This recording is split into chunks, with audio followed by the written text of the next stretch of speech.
歡迎大家嚟到泰山自煮啊！今日咧要同大家做一個 butter chickpeas 印度牛油咖喱鷹嘴豆。嗱，平時咧大家應該食開係 butter chicken 啦，咁啊今次咧就教大家做一個無肉版啊嚇，咁啊而且咧都會易做好多，同埋呢個時間係縮短咗好多嘅。OK， 即刻開始。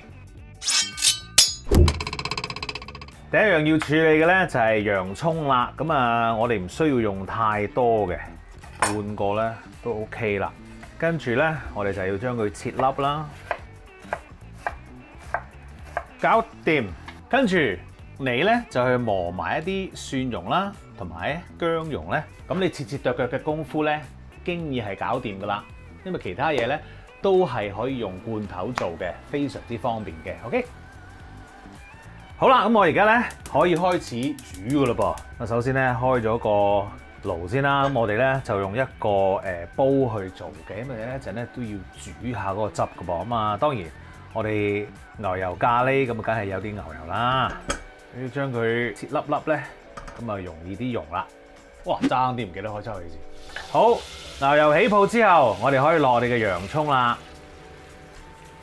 咁當然，如果咧你想呢一個牛油 chickpea 啊，牛油鷹嘴豆咧，再正宗啲嘅話咧，好多印度人會可能同你講話，梗係落 ghee 啦，即係一啲 clarified butter 去做嘅。咁啊，但係你可以去揾或者可以自己做都得。不過咧，如果你平時即係一般喺香港煮咧，我哋就咁落呢一個無鹽牛油咧，我都覺得 OK 噶啦。好啦，跟住咧，我哋要落少少鹽喎。嗱，個食譜咧個份量咧，我哋喺呢一度咧就落一半先。OK， 跟住搞下佢啦。咁而家又做啲咩咧？而家咧我哋就係要將嗰啲洋葱咧煮到咧佢有少少焦糖化，即係咧有啲啡色。OK， 時間咧如果你用呢一個中火嘅話咧，千祈唔好太大火啊，甚至乎中慢火都得。咁我哋咧就要大概煮佢，可能都要8至10分鐘到㗎嚇。咁我哋慢慢煮佢，咁啊睇下咧佢出嚟嘅效果係如何啊！千祈唔好離開，因為咧多魚窿嘅。好啦，嗱，我咧頭先煮到8分鐘嘅時候咧，就發覺佢好似唔係好夠焦糖化喎。咁於是乎咧，我用隻眼睇啦，咁啊，原來煮多1分鐘咧，咁就已經 OK。咁所以咧，你煮嗰陣時咧，都唔好淨係睇晒個時間，一定要咧用眼去望下㗎嚇。好啦，咁啊而家咧有少少焦糖化 ，which is 我哋想要嘅嘢啦。好，跟住落嚟咧，我哋要放嘅調味料咧，全部咧都要快手嘅喎，嗬。OK， 預備啦自己。首先我哋落薑。炒一炒啲薑先，哇，好香！好啦，跟住蒜蓉。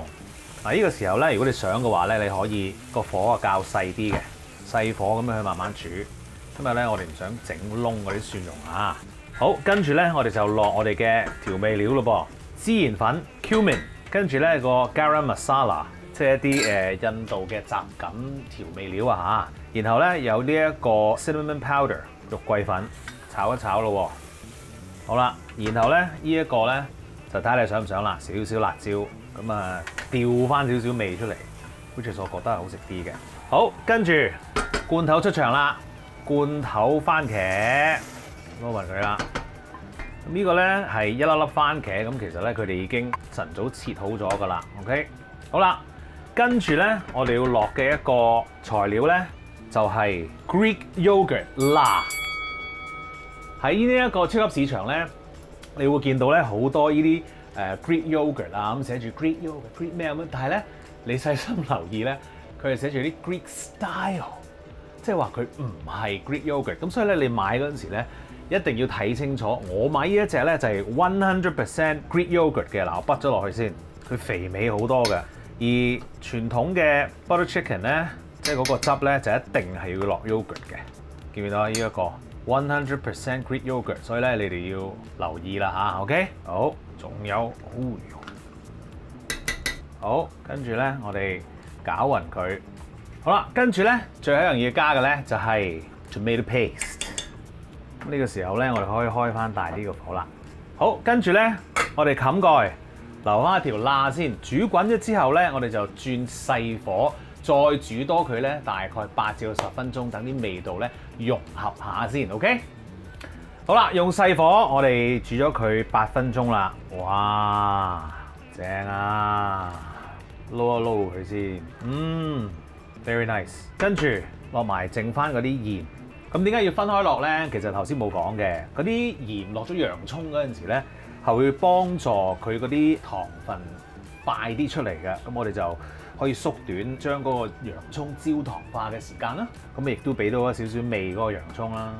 好啦，最後我哋先至落呢個罐頭嘅鷹嘴豆嚇。嗱，事關咧嗰啲鷹嘴豆罐頭噶嘛，其實熟晒噶啦。咁我哋想佢熱嘅啫。咁我哋咧繼續咧冚住個煲蓋，用呢個最細嘅火，俾佢咧喺入邊咧煮一陣啦，3分鐘到啦。跟住咧你就可以滗一碗飯，然後咧淋你嘅汁上去啦。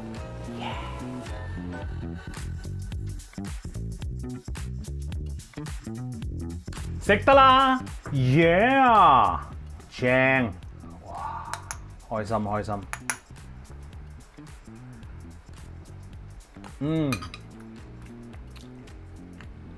very good。哇，正啊呢個，好好食。嗱，啲葱咧整色整水嘅啫，你唔需要嘅。咁但係如果你中意嘅話咧，你可以咧切少少一啲芫荽。我都估唔到我講呢一句。不過咧，如果你想嘅話咧，你可以加啲芫荽落去嘅。Anyway， 仲有一樣嘢咧，今次呢一個食譜咧，我哋係冇加糖嘅。OK， 嗱，如果頭先咧你煮到最尾嗰陣時試味啦，咁你覺得咦好似爭少少甜味咁樣喎，嗱，你可以落翻少少糖嘅，因為咧我哋呢一個咧其實你都估到㗎啦，就係好健康嘅一個咖喱 ，OK， 咁我哋咧就用呢個鷹嘴豆取代咗呢個雞肉啦。咁但係同樣地咧，鷹嘴豆咧你都可以得到咧非常之豐富嘅蛋白質㗎噃。肉你當然有蛋白質啦，咁啊但係食呢一個 plant base 即係鷹嘴豆咧嘅蛋白質咧，可能對你嘅身體仲好啲㗎。OK， 咁我哋盡量落少啲糖啦。咁啊，如果你覺得爭少少嘅，你可以落翻啲嘅。OK， 咁啊落到啱你嘅口味為止。出邊街嗰啲點解咁好食咧？因為佢哋落好多糖㗎。OK， 咁所以希望大家都可以健康啲地咁樣去食嘢啦。我啊希望可以將一啲本來大家覺得唔係太好食嘅嘢變得好食啲。咁啊都係希望未來嚟緊嘅日子咧可以做到呢一個目標嘅。多謝你哋嘅支持啊嚇 ，OK， 記住 subscribe 我嘅 YouTube channel 同埋 follow 我嘅 Facebook page， 最好淨係 like 埋啦，多謝，得啖。